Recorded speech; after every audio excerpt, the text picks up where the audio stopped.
Art industry news is a daily digest of the most consequential developments coming out of the art world and art market. Here's what you need to know this Tuesday, June 19th.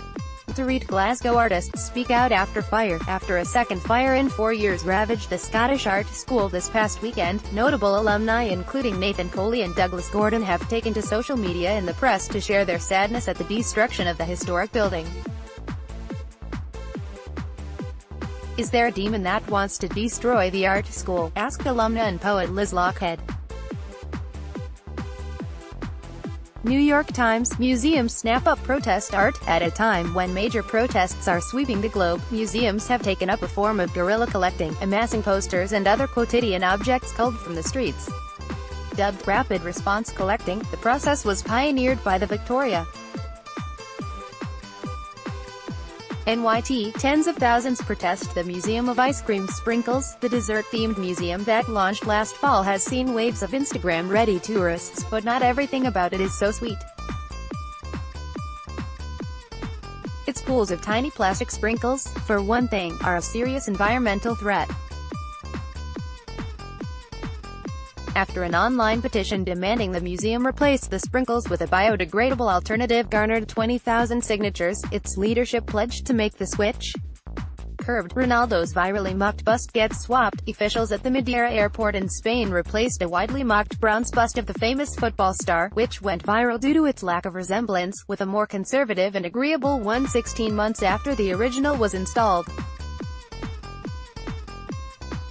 The bust arrived on the same day that Ronaldo scored a hat-trick against Spain in Portugal's World Cup game against Russia.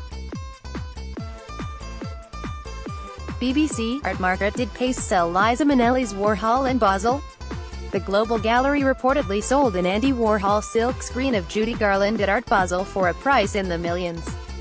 Page 6 reports the work had a very prominent owner, the actress and singer Liza Minnelli, who also happens to be Judy Garland's daughter. Art news. Condo Shanghai and New York participants announced. Matthew Higgs's nonprofit gallery White Columns has joined the popular Gallery Share program in New York this July, while the inaugural Condo Shanghai, running from July 7 through the end of August, includes 13 international guest galleries, from Sadie Coles to Perez projects. Art news. Napoleon fever hits auction houses. A military hat believed to have belonged to the warmongering emperor has sold at an auction house in Lyon for €350,000 $406,000, far above its high estimate of €40,000. It is the latest in a stream of Napoleon-related artifacts to exceed expectations. Press release. Sun King's Versailles sculpture head to auction. An army of masterpieces from Louis XIV of France's court are heading to Christie's on July 5. The so-called Sun King was an avid art collector, and had many self-portraits commissioned throughout his 72-year reign. The collection includes a monumental bronze of Louis on horseback, made by the age's esteemed sculptor François Girardin. Christie's, Cummings. The guest curators will organize the biennial around a theme of modernity, the same theme used in the past 2 editions.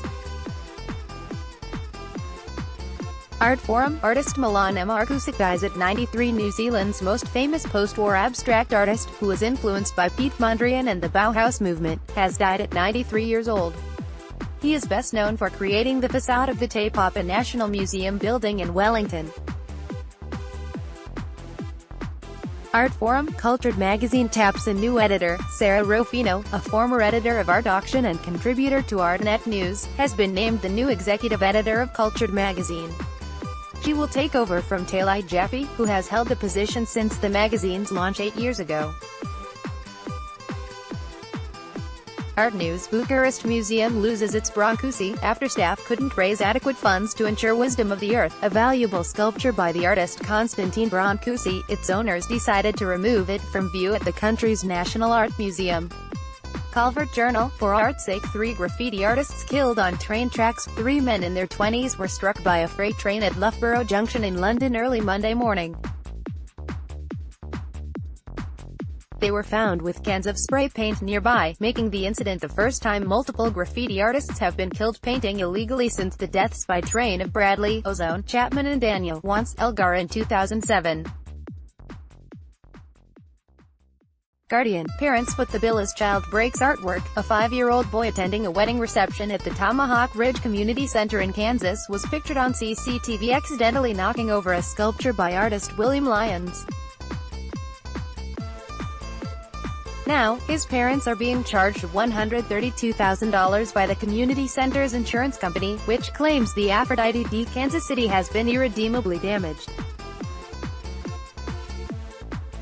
Newsweek. A crypto sculpture lands in London. The cryptocurrency company IDO has commissioned a sculpture by contemporary artist Federico Clappis called Crypto Connection. The 10-foot-tall bronze statue of a pregnant torso, which is meant to ask questions about the future of global financing, will be erected on London's South Bank for 10 days until June 23. Press release. Cleveland gets empowered by an art sausage. The artist John Riepenhoff is developing a Cleveland Corico G. Wurst for the Front International Triennial. Working with experimental chef and forager Jeremy Amansky in Ohio City Farm Refugee Response, Riepenhoff hopes to connect different social groups in Cleveland through the magical, common unifier that is curry. See the trailer for the project below. Follow ArtNet News on Facebook. Want to stay ahead of the art world? Subscribe to our newsletter to get the breaking news, eye-opening interviews, and incisive critical takes that drive the conversation forward.